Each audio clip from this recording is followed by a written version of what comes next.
What's up guys? So, ngayon kasi nagpalit tayo ng pulley. Dati tayo naka CRP. Ngayon nag TSMP tayo na.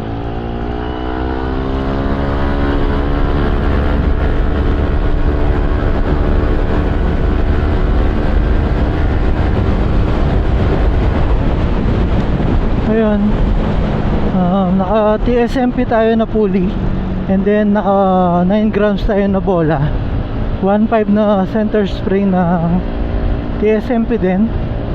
Tapos 1.2 yata yung clutch ko, 1.2 ba? Hindi ko sure, no? Tapos naka RS8 tayo na bell tsaka clutch lining. Tapos ngayon naka RS8 tayo na pipe. So ngayon, balak ko sana is, di ba meron tayong GBT dati na pipe na nalipat dun sa isang motor, dun sa motor ng tatay ng OBR ko. So ngayon, balak kong hiramin muna yung GBT na version 3 na pipe para sana matest kung ano yung mas hiyang nung bago kong pulley.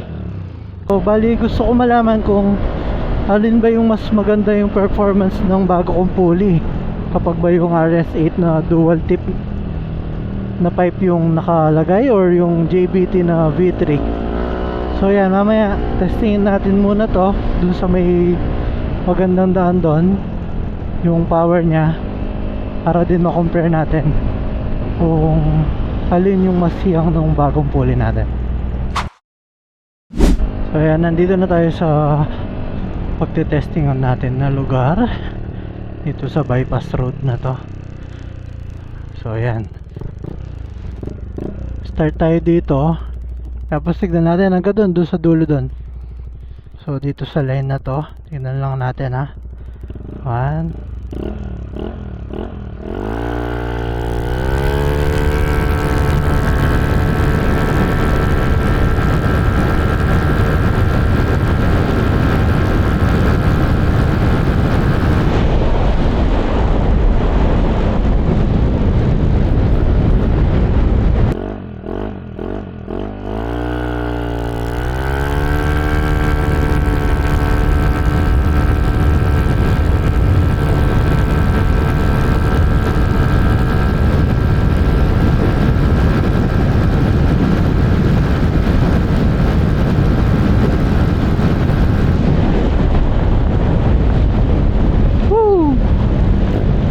Sarap.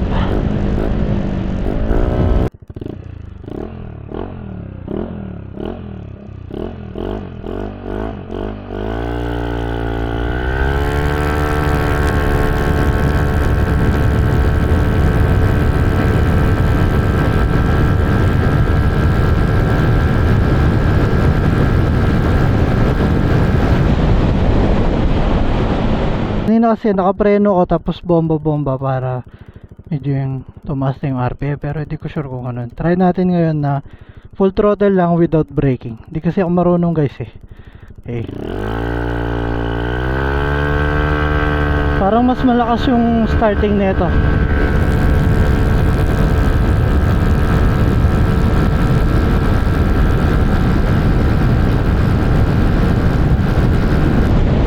Yun, parang mas malakas nga yun, yung ganong tactics. O sige, yan, mamaya try naman natin kapag naka GBT pipe tayo. Tignan natin kung ano yung mas magandang humila, humatak. Tignan natin.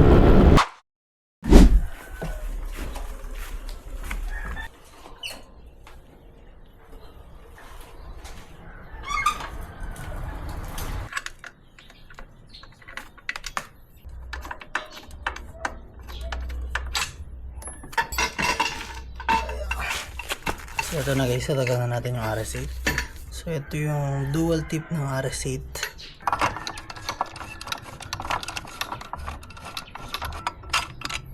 So wakas natanggal din. Putik ang haba.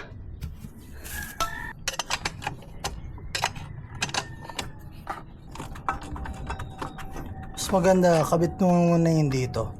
Para, kahit wag nyo muna higpitan para lang may holder kayo na ganyan. Bago nyo ilagay yung dito sa ilalim.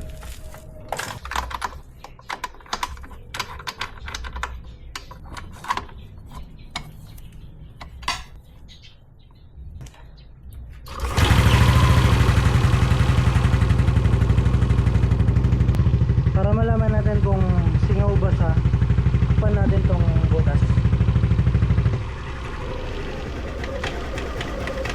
Yan, medyo namamatay-matay siya. Yan, namatay siya. Ibig sabihin wala siyang ibang nilalabasan na hangin. So ibig sabihin walang sumisingaw sa baba. So yan guys, testingin muna natin sa dun sa daan kanina.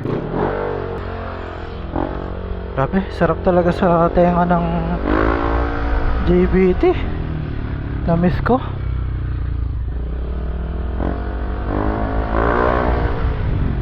Grabe, lutong. Sobra yung solid yung backtone. Balikan ko kayo guys kapag nandun na ako.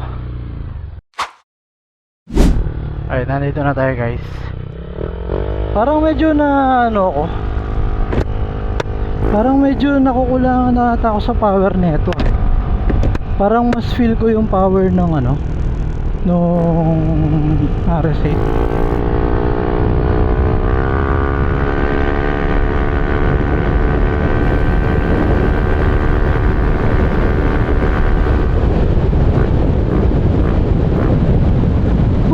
Grabe, nakakamiss talaga yung tunog na itong JBT ko.